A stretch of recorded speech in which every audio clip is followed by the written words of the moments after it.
First, former New Mexico Governor Gary Johnson. Then tech entrepreneur John McAfee. Third, Libertarian Republic founder Austin Petersen. So, candidates, tonight's rules are simple. I or someone else will ask you a question. You get 1 minute to respond, 30 seconds for a follow-up response. If you go over your time, you'll hear this. Please don't go past your time. Before we start the questions, each candidate has an opening statement. Governor Johnson, since you were first in the early polls, you start. Well, I'm Gary Johnson. I would like everyone to know that I have a wonderful family. Son Eric, daughter Saya, granddaughter Cora, and fiance, best friend Kate. Kate and I share a passion for health and wellness, and it's great to be in love, and I'm in love. I've also been an entrepreneur my entire life. I was the kid that was throwing newspapers, but in college, I started a one-man handyman business and actually grew that business to employ over 1,000 people. Money for me, business for me, has always represented freedom. I sold that business in 1999. Nobody lost their job, and the business went on to new heights. In business, I learned some really valuable lessons. One is the magic of sharing in the profits. The other is showing up on time, keeping your word. It's amazing how those simple principles work. I got elected governor of New Mexico. I'd never been involved in politics before prior to getting elected governor of New Mexico. New Mexico's a state that's 2-to-1 Democrat. I got elected. I promised to bring a common sense business approach to state government. In that context, I may have vetoed more legislation than the other 49 governors in the country combined. 750 vetoes, thousands of line item vetoes. I think it made a difference. I got reelected by a bigger margin the second time than the first time. I'm also an athlete and an adventurer. I have climbed the highest mountain on each of the 7 continents, something that was a goal of mine and something that I achieved. I'm hoping to ride the divide next summer if I'm not elected president. Mr. McAfee. Libertarianism is grounded in the concept of liberty. But what is liberty? Liberty means that our bodies and our minds belong to ourselves. Liberty is lost when governments decide what is right or wrong regarding what we may do with ourselves. Every law that is tried to restrict or limit personal freedoms and personal liberty has failed. Governments and countries have criminalized prostitution or homosexuality, legislated what ideas we may teach our children, have criminalized the consumption of alcohol or other drugs. And what is the result? Our war on drugs has not diminished the consumption of illegal drugs. It has merely filled our prisons with non-violent citizens and created the most powerful and brutal drug cartel in the world. Prohibition did not reduce the consumption of alcohol. It created suffering through punishment and gave rise to organized crime. And ideas, like evolution, may be offensive to some, but ideas have a life of their own and cannot be extinguished. Liberty, which is personal freedom, cannot be restricted through laws. It can only be unjustly punished as it is expressed, giving rise to suffering throughout society.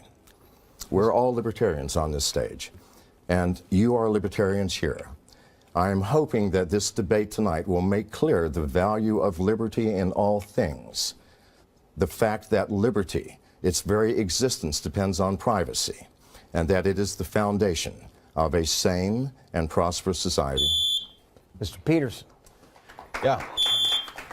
First off, thank you very much, John, and thank you to Fox Business for hosting this forum. I was born in Independence, Missouri. I was raised on a horse farm in Peculiar, just a short drive from a town called Liberty. Coincidence? I'll let you guys be the judge. I learned about economic liberty when my parents sent me out into the fields to plant chrysanthemums and sell them to the people of my small town. I learned about personal liberty from those who taught me about the Golden Rule. I believe that people are inherently good and that they can be trusted with freedom, and that freedom should be as expansive as possible. The role of government is to protect our liberty, not our security, That's what the Second Amendment is for. I'm the grassroots candidate with a real national campaign. I have an army of freedom ninjas at my back who have been volunteering for me and financing me the entire way. I'm the fiscally conservative candidate with $0 of campaign debt, and I've budgeted my funds in the same manner volunteering for me. I am proving that you can do more with less. I may be the youngest candidate in this race, but I'm the oldest in libertarian years. I'm the anti-establishment candidate in this anti-establishment party. I'm here to shake things up and inspire a generational liberty movement now and into the future. And I am the only candidate on this stage who can inspire a coalition of libertarians, conservatives, reasonable Democrats, and independents to win. I'm pro-life, pro-constitution, and pro-freedom. My plan is to take over the government so I can leave everyone alone. Thank you. The revolution continues. Thank you, friends. All right, on to questions. The main hits I hear about libertarians, a couple things. The first is we're naive. We're soft on terror. We don't understand the need to keep America safe. We're isolationists. Governor Johnson, you've said you would cut military spending. Why would Americans feel safe with you as president? Well, there is a very real terrorist threat out there, and to address it, we need to cut off the funding. But when it comes to military intervention, I think our military interventions have made things worse. The fact that we put troops on the ground, the fact that we drop bombs, the fact that drone flights kill thousands of innocent people, making the situation much worse. Also is really the capriciousness, if you will, of the executive to engage in these military interventions as opposed to involving Congress. I would love to see a simplified mechanism for Congress weighing in on our military interventions, something that I think is really cornerstone to our system of government. Let Congress debate and discuss militarily intervening. Mr. McAfee, people say libertarians are isolationists. Isolationists in terms of other nations? Not at all. I think isolationism is taking on the role of world policemen, making us a separate entity from the rest of the world. We're the policemen and you guys are the people that we police. So no, we're not isolationists at all. We are inclusive. What has created terrorism? Our interference in the affairs of foreign states, dropping bombs on families where mothers and fathers are killed, or brothers and sisters. I would be angry too. You would be angry too.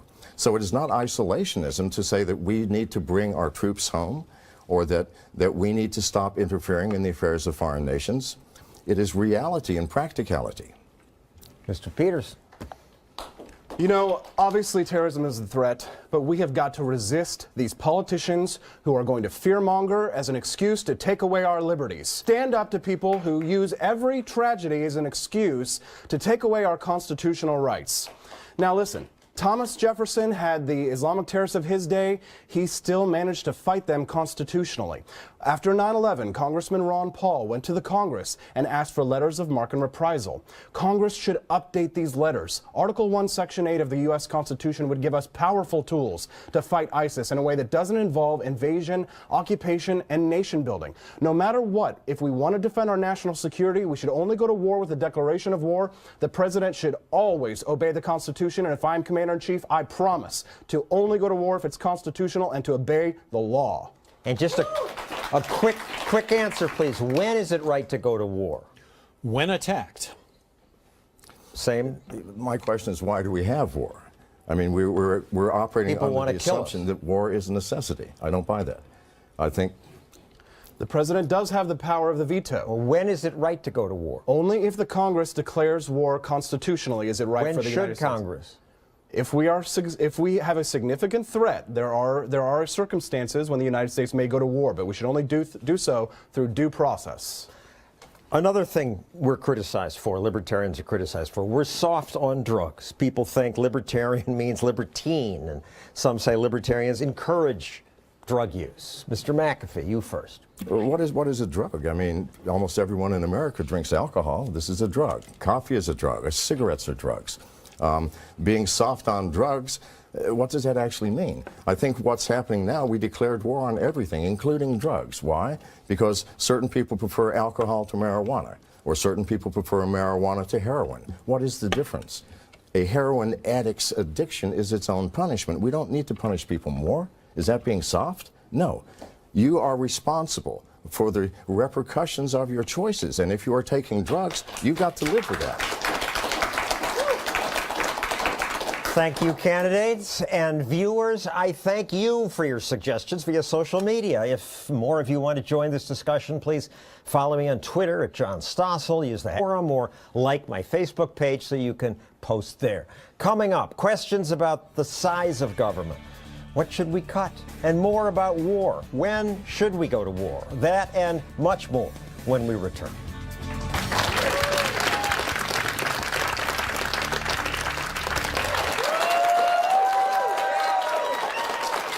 Welcome back to our Libertarian Presidential Forum.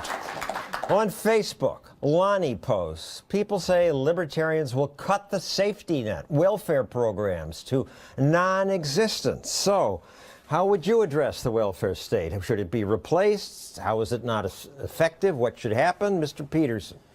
I have a spending plan and a taxing plan that would cut across the board. This is called the penny plan. And what this would do, this would put us on the path to a balanced budget. Yes, I do think that we need to cut away some of these social safety nets, but we should not do it overnight. My penny plan cuts 1 penny from every federal dollar across the board. If Congress decides that one program is too important, such as Medicare and Medicaid, they could make an equal corresponding cut.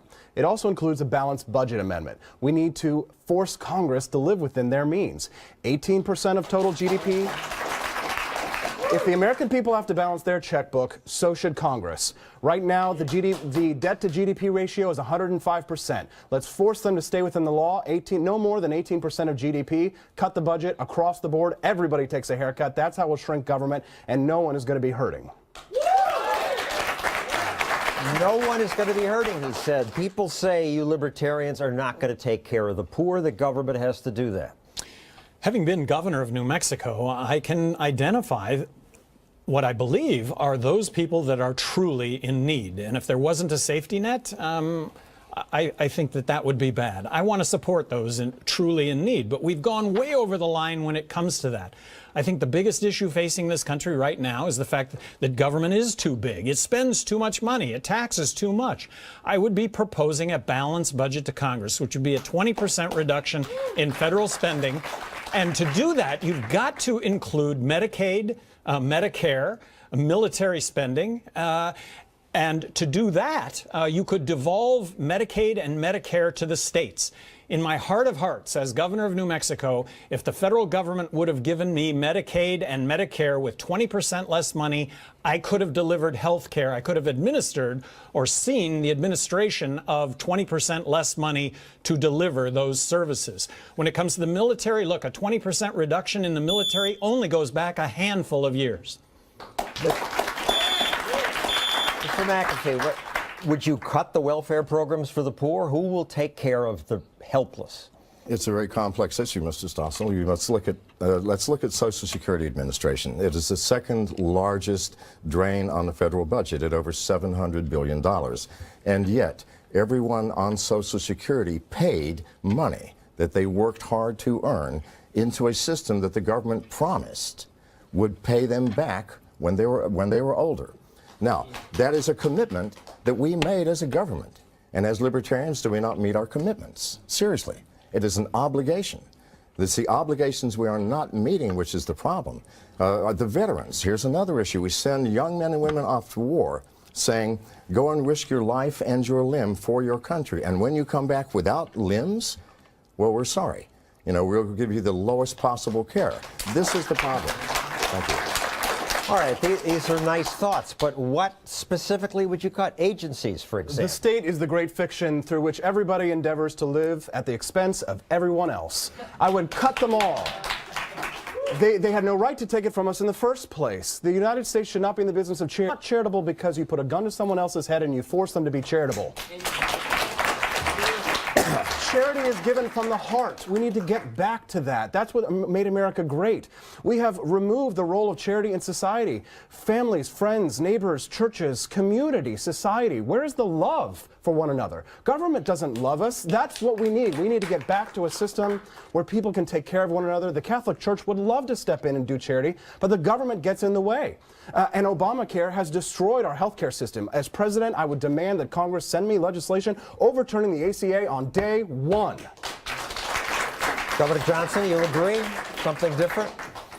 Well, a couple of standouts right off the bat. The Department of Commerce. I mean, what promotes crony capitalism more than the Department of Commerce? The Department of Education. Look, here's the argument.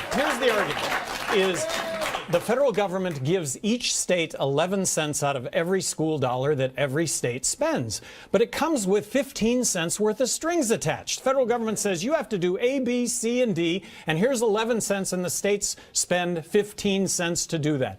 Also, the Department of Education was established after Jimmy Carter, not under George Washington. What has been value added about the Department of Education since Carter did that? Nothing. Thank you, gentlemen. Coming up, some uncomfortable personal questions for each candidate. But first, when we return, what would they do about terrorism specifically? ISIS.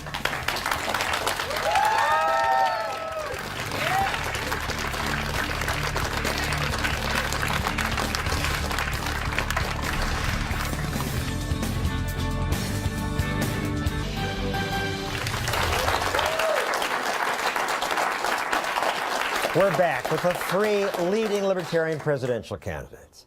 One thing Democrats, Republicans, and Libertarians agree on is that it's government's job to protect us from foreign threats. It's here in the Constitution.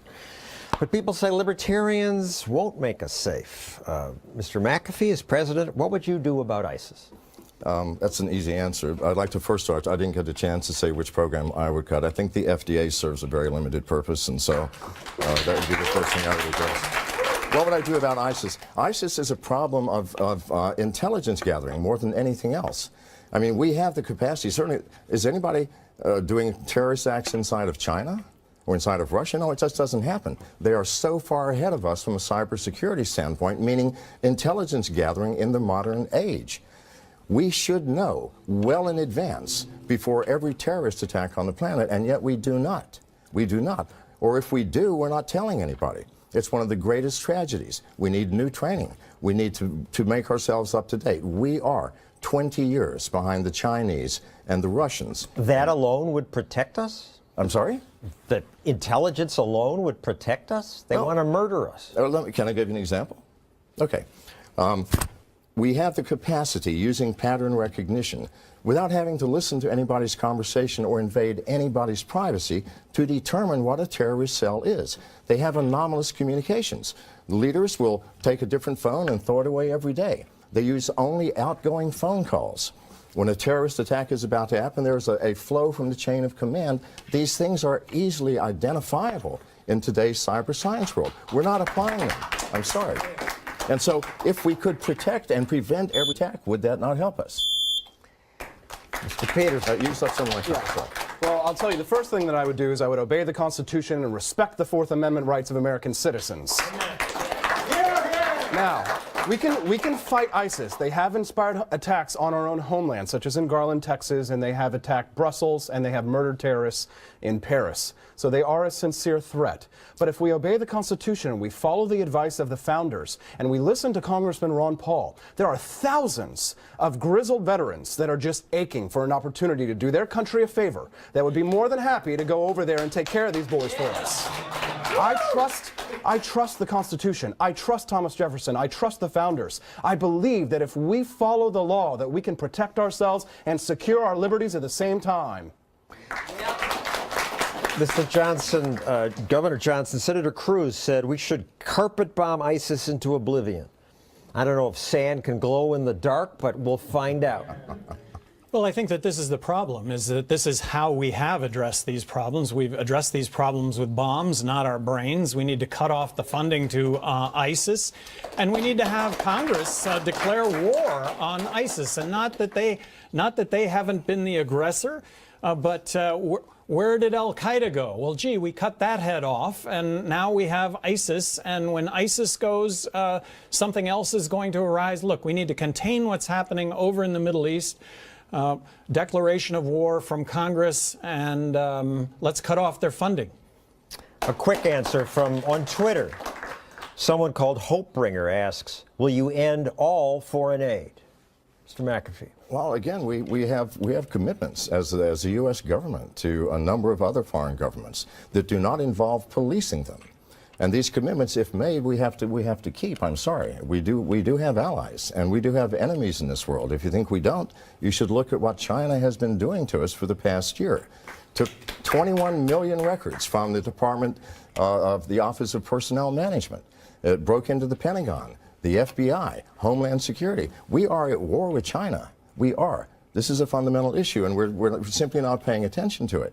So we have to keep our commitments to foreign nations, but at the same time, we've got to stop policing the world. We can't be the world's policeman anymore. We have problems here at home. But how about foreign aid, Mr. Petersen? I do not believe in foreign aid, and if I had the power all to do so, I would cut every penny of foreign aid. Mr. Johnson?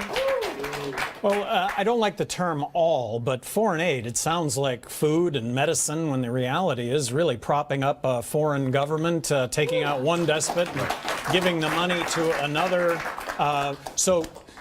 Theoretically, yes, we should cut all foreign aid. Look, this is money we could be spending in our country as opposed to others.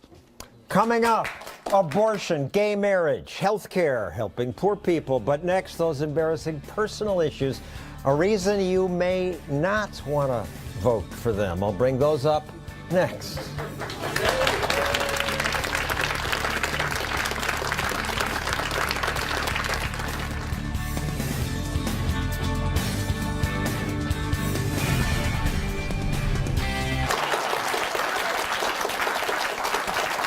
We're back with the first ever nationally televised Libertarian Presidential Forum. I'm a Libertarian. I say any of you would make a better president than our two current frontrunners. The audience agrees, but there are a couple of things that make me wonder about each of you. So, Governor Johnson, you have already run for president. You lost badly. Some people say you're too low-key to inspire people. It's like you're stoned on marijuana. And in fact, you acknowledge you get high sometimes. I personally don't care, but a lot of Americans will. So what do you say? 2 points. You're too low-key, and you admit using marijuana. Well, I'm one of 130 million people in that category, and I haven't had a drink of alcohol in 29 years. I've always maintained that legalizing marijuana will lead to less overall substance abuse because people will find it as such a safer alternative than all the other substances out there, starting with alcohol. And with regard to getting beat last time, I want everybody to know I am a fierce competitor, and yes, we got beat, and we got beat badly. But this go around, look, at the heart of this is the Presidential Debate Commission. I'm suing the Presidential Debate Commission. This is at the heart of it. And the only way a third party wins is if they are in the presidential debates, which is something that can happen being at 15% in the polls this election. Mr. McAfee, when I you have a hard Googled... time picking and choosing. I did have to pick and choose. When I Googled you, you sound a little flaky. You went to Belize. Police there accused you of unlicensed drug manufacturing. You were a person of interest in the murder of a neighbor. You left Belize, went to Guatemala, which deported you to America. You're still technically a fugitive, though they don't seem that interested in grabbing you.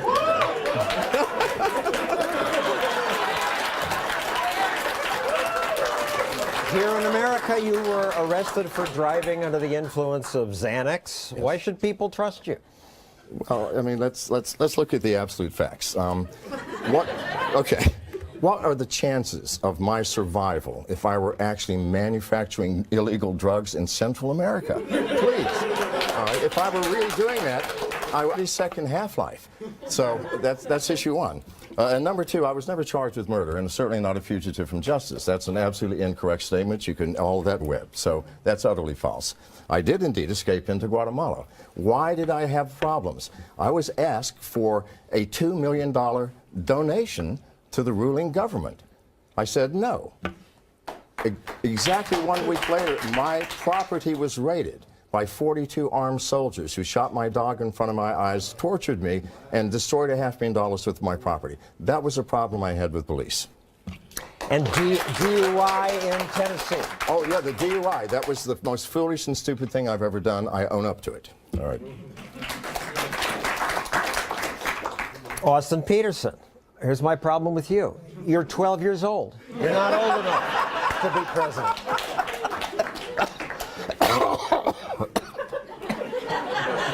I'm 35, so I'm constitutionally eligible. On July 4th, 1776, Thomas Jefferson was 33 years old. James Madison was 25 years old. The Marquis de Lafayette was 18, and Alexander Hamilton was 18. It was young men that founded this country, and young people will restore it. Young people will take our country back. So don't hate because I'm young and pretty. Because we will take our country back. It's the young people that are going to fight for it. Join my campaign. All right, back to issues. Ford Fisher sent us this video. Small government Republicans who are unhappy with Republican candidates may have a very clear reason to vote Libertarian. How would you sell yourself as the Libertarian nominee to disenfranchised Democrat voters? Governor Johnson. Disenfranchised Democrat voters, the website I side with. I think that everybody should get on that website, take the 36 questions, see who you pair up with. Now, I had issues with the site. I took the test a couple of weeks ago, and I sided with myself 90% of the time. I think they've fixed that. But amazingly, the next person that I sided with was Bernie Sanders at 73%. So the initial reaction was, you got to be kidding. Then the next reaction was, I get it. I get it. On the civil liberties side, on the social side, on the military intervention side. You know what? This is a fit. I advocated for legalizing marijuana. I'm the highest official to do that. Although Bernie rolled out of bed, I guess hit his head. I'm glad that he's now advocating for the same. But there is a real connection there. There's a real connection. You wanted to add something? Well, I just want to say that, you know, yes, Governor Johnson has stated that he does side with him on social issues, and we had a big kerfuffle in Oregon last week because Governor Johnson has stated that he believes that bakers should be forced to bake wedding cakes for people that they disagree with, homosexual couples. And this is a big problem because we're running for president as a libertarian. Is he correct in quoting you? Yes, but I think that if you discriminate on the basis of religion, I think that that is a black hole. Look, I think you should be able to discriminate for stink or you're not wearing shoes or whatever. But I'll tell you what, if we discriminate on the basis of religion, to me, that's doing harm to a big class of people. And right now, should a Jewish baker be required to bake a Nazi wedding cake? I think Muslims right now in this country... I think Muslims in this country would be banned by all sorts of businesses right now because it would be the popular thing to do. So the Jewish baker should have to bake the cake for the Nazi wedding. That would be my contention, yes. And the example that I cited was, how about, well, the example I cite is, how about the utility that the utility that is privately owned, and because it's the only market that I have to buy my electricity, they're going to cut me off for religious reasons. Mr. McAfee, get a chance to weigh in there. Well, you know, if you're the only baker in town, it may be a problem. But no one is forcing you to buy anything or to choose one person over another. This is the issue. So why should I be forced to do anything if I am not harming you? And am I harming you by not selling you something? No. It's my choice to sell, your choice to buy. Well, I vetoed hate crime in New Mexico. I mean, look, prosecute me on the basis of the crime, not my intention. I think that religion is a black hole in that same category. That if you're going to start discriminating against people because of religion, you're going to find a whole class of people discriminated against, and you may be included in that. So it's harm to others. This betrays a fundamental lack of understanding of the free market. You have to allow the marketplace to work. The government cannot stamp out bigotry. The government is not supposed to make us into better people. That's not what the United States was founded on. The United States was founded so that we could be whatever we wanted. Now, I hate bigotry, and I would stand outside these people's store and I would encourage a boycott. I stand up for my friends, for their gay rights, and everyone should be equal before the law. But let the bigots out themselves. Let's know who's going to do it. Who wants to eat a cake from someone who hates you? Out of time, Austin. I get your point. Coming up, abortion, gay marriage, the death penalty, more.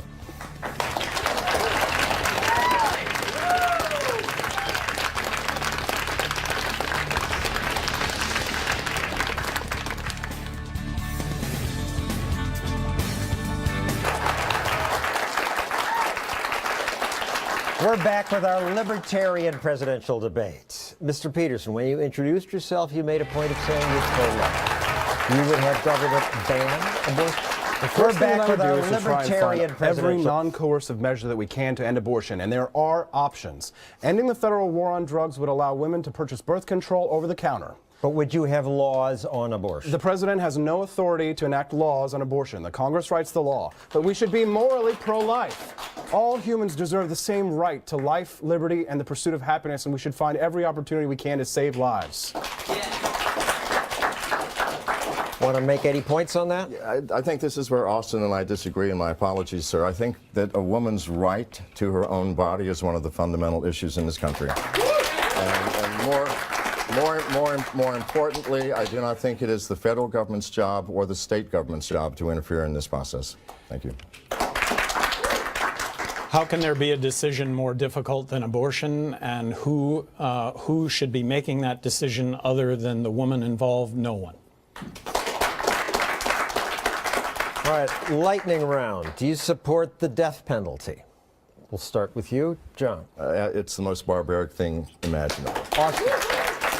Absolutely not. The government kills innocent people every year. We should put a stop to it. Governor Johnson.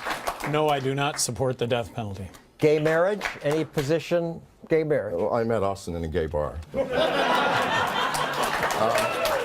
No, as long as you grant me the right to a heterosexual marriage, then you may marry who or what you please. So, I'm happy whenever anyone finds love. It's a private contract. Get government out of it completely. Yes, I do support marriage equality, and when you say get government out of it completely, what I came to find out is that there are literally thousands of laws on the books, and you would have to go through, if you got government out of marriage, you would literally have to go through and change every single law, as opposed to just recognizing marriage equality. You wouldn't have to change the word in any of these laws. Women are paid less than men. Should government be involved in fixing that? Governor Johnson. First of all, women should be paid the same as a man, equal pay, equal work. Government should get involved in that? But Should the devil's force it? in the details, and having vetoed as many pieces of legislation that I have, I would find it me hard to sign that legislation.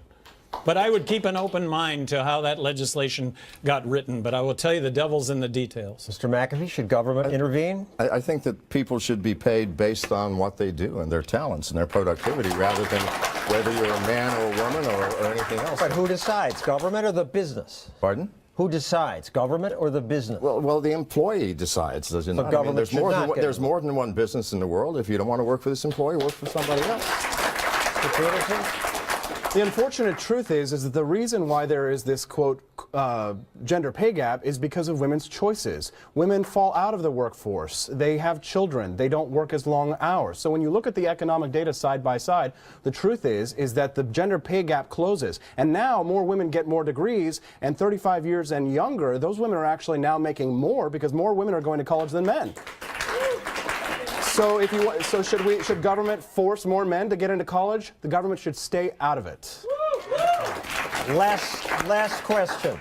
Suppose none of you exists. You have a choice between voting for Trump or Clinton. Who?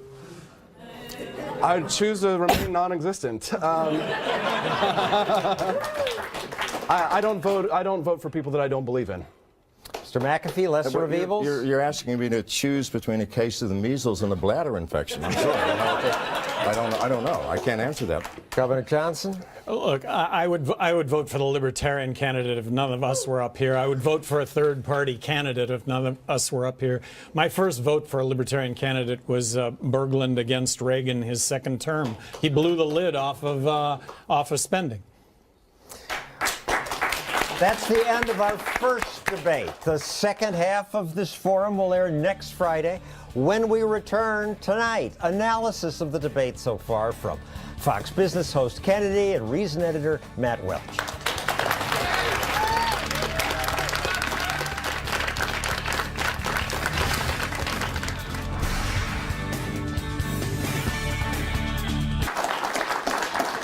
We've heard from the candidates, so what have we learned so far? Let's ask two smart libertarians. Kennedy, host of her own show here on Fox Business, and Matt Welch, editor-in-chief of Reason magazine. So, what do you like so far? You know, I liked all three of them in different ways. I didn't know John McAfee that well. He came out with a lot of energy. He is strange in a way that I appreciated. I think the fundamental thing that the Libertarian Party has always been at tension is between a sense of purity, someone who will completely represent this vision purely distilled, and a sense of pragmatism, who we think can sell it to people who kind of don't know what the word libertarian means. And so I think all three of them represented different kind of poles of that. Kennedy? Matt's absolutely right. This Monmouth University poll that shows that Gary Johnson could be polling at 11% against Trump and Clinton, with Donald Trump only having 34%. We hadn't mentioned that yet. This is a recent poll. Yeah. That Gary Johnson won 1% of the vote when he ran, but he's at 11% against Trump. People really are clamoring for a third party. The Libertarian Party has a ballot in all 50 states, and I think therefore people are going to be paying much more attention to these ideas and the pragmatism there. We've never seen an election like this. We've never seen two frontrunners who are so hated as this. You have a bunch of, deservedly so. Yeah. If you have liberty back on the stage in these presidential debates, it completely changes the race. You've got an electorate that is so frustrated at government, and if you've got someone who can logically show how government is the cause for this frustration and limiting it will only do better, it could be very, very interesting for libertarians. All right, but too nice. My producer's telling me you guys had some complaints about some of these answers. Oh, Matt? Austin was all nervous, and he was giving the Rand Paul 1 penny line, and he sounded like any other politician in 25% of his answers. And John McAfee, God, what the hell happened there in Guatemala? Not that, you know, the guy obviously suffered Guatemala or Belize. God knows Belize. where. I don't know. Yeah, there's and Gary Johnson, I think, stumbles a little bit when he tries to explain exactly what his position is about gay Nazi cakes and about equal pay for equal work in a way that I think will rub some Libertarian Party long-termers the wrong way. John McAfee at times reminded me of the skeptical stoner, the guy you're stuck with at a bonfire who just keeps going, well, what are drugs? What is liberty? It's like, you're running for president. Why don't you tell me? And, you know, I think that Austin has a lot of idealism and youth, but he talks in a series of bumper stickers, and that can be a little annoying after a while. And this presidential race somehow has given us a socialist, a democratic socialist, a big government, much more big government than Barack Obama, a Democrat, a Trump. So at some point, the yen for limited government, there was a Tea Party movement. I swear to God, it happened sometime recently, and it elected a lot of people like Rand Paul and other people who have a serious commitment to limited government. That is a real tendency, as it is on the left, of people who want to get the government out of the boardroom and bedroom and drug room and other places that John McAfee likes to hang out. No one has effectively been able to create a coalition of those people thus far. But we will see if there is a truly viable national libertarian candidate, if they can take the people who consider themselves to be fiscally conservative and socially liberal or socially awkward in the case of libertarians. I think that describes a majority of voters in this country. Thank you, Kennedy. Thank you, Matt. We have more debate coming up next Friday, the second part of this debate. More topics: immigration, privacy, global warming, plus questions from Fox News hosts like this obnoxious guy. So here's my question for the libertarian geniuses. That and more questions from Fox anchors next Friday. See you next week.